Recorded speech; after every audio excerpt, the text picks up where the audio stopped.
To VS bank channel. VS bank channel subscribe பண்ணாதவங்க subscribe பண்ணிக்கோங்க. கூடவே இருக்கிற பெல் பட்டனை கிளிக் பண்ணிக்கோங்க. இப்போ வந்து பட்டாணி பயிர் போண்டா செய்கிறதுக்காக பட்டாணி பயிர் எடுத்துருக்குறேங்க. இந்த பட்டாணி பயிர் கடலை பயிர் மாதிரியே தான் இருக்கும், ஆனால் அந்த கலர் வராது. இது ஒரு மட்டி கலர் மாதிரி வரும் பாருங்கள். இந்த பட்டாணி பயிரெலாம் நீங்கள் வந்து இந்த பெரிய பெரிய ஸ்டோரில் தான் கிடைக்கும், சின்ன கடையிலலாம் கிடைக்காது. சூப்பர் மார்க்கெட் இருந்து பாருங்கள், அதில் தான் கிடைக்கும். அதில் போய் கேட்டோம்னா பட்டாணி பயிர் கொடுங்கன்னு கேட்டால் தருவாங்க. இந்த பட்டாணி பயிர் ஒரு 250 கிராம் எடுக்கிறேன். போண்டா போட நம்ம தலையை வெட்டி எடுத்துக்கலாம். பட்டாணி பயிரில் எப்படி போண்டா போடுறதுன்னு நினைக்காதீங்க. அது கூட கொஞ்சம் உளுந்து ஒரு 2 ஸ்பூனு 3 ஸ்பூன் உளுந்து ஊற வைக்க போகிறோம் கலந்து. இது ஒரு 2-3 மணி நேரம். ஏன்னா கடலை பயிர்னால் ஒரு அரை மணி நேரத்தில் ஊறிடும். இது ரொம்ப டைம் எடுக்கும். இது இதை பாருங்கள், ஒரு 3 ஸ்பூனு உளுந்து, இதுதான் அது. இதை அப்படியே கழுவிட்டு ஒரு 3-4 மணி நேரம் ஊறட்டங்க. ரொம்ப டைம் எடுக்கும் இது ஊறுறதுக்கு.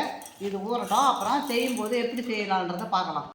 3 மணி நேரம் ஊறிடுது பாருங்கள், பட்டாணி பயிரும் உளுந்தும்.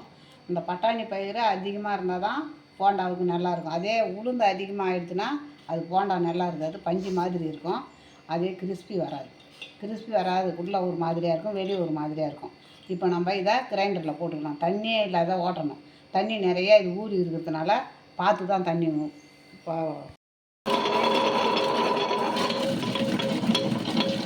தண்ணி தெளிச்சு தான் ஓட்டணும். அப்படியே தண்ணியோட மாதிரி ஓட்ட முடியாது.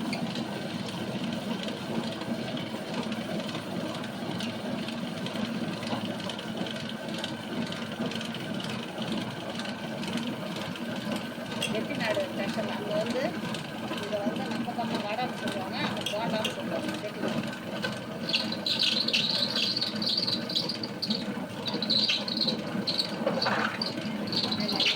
இதில் கொஞ்சம் உப்பு போட்டாங்க. அது தேவையான இப்போ மாவில் போட்டால் தண்ணி ஊற்றுவோம். இப்படியே போட்டுருவோம்.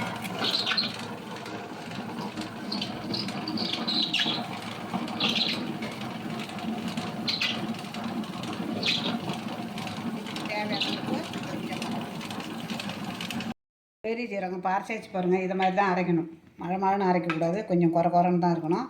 பெரிய ஜீரகம் 1 ஸ்பூனு, சின்ன ஜீரகம் ஒரு அரை ஸ்பூனு, பெருங்காயம், முக்கியமாக பெருங்காயம் போடணும். இப்போ வெங்காயம் ஒரு 2 வெங்காயம் பொடியாக அரிஞ்சிக்கணும், நல்லா பொடியாக அரிஞ்சிக்கணும்.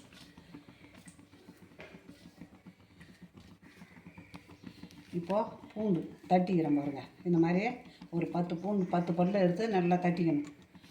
இஞ்சி ஒரு இஞ்சி அளவுக்கு, ஒரு விரல் அளவுக்கு எடுத்து இதை மாதிரி தட்டிக்கணும். இஞ்சி இதே மாதிரி பச்சை மிளகா ஒரு 2 பச்சை மிளகா காரத்துக்கு தகுந்த மாதிரி, கொத்தமல்லி தழை, கறிவேப்பிலை. இப்போ நம்ம இதை எல்லாத்தையும் ஒன்றா சேர்த்துறோம். கொஞ்சம் தலைன்னு இருந்ததுன்னா நம்ம அரிசி மாவு கூட போட்டுக்கலாம். இப்போ நம்மளுக்கு கரெக்டாக இருக்குது, நம்மளுக்கு தேவையில்லை.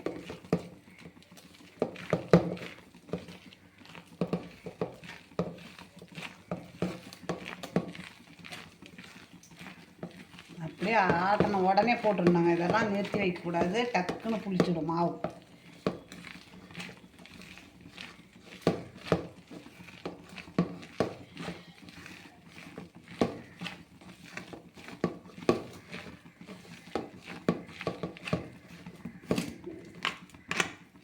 ரெடி ஆகிடுது.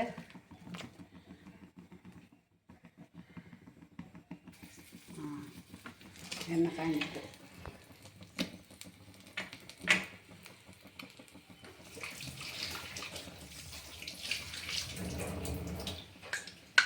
இப்போ நம்ம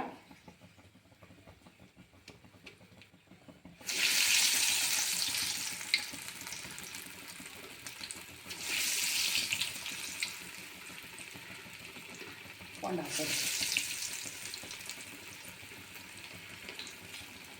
எண்ணெய்லாம் பிடிக்காதுங்க.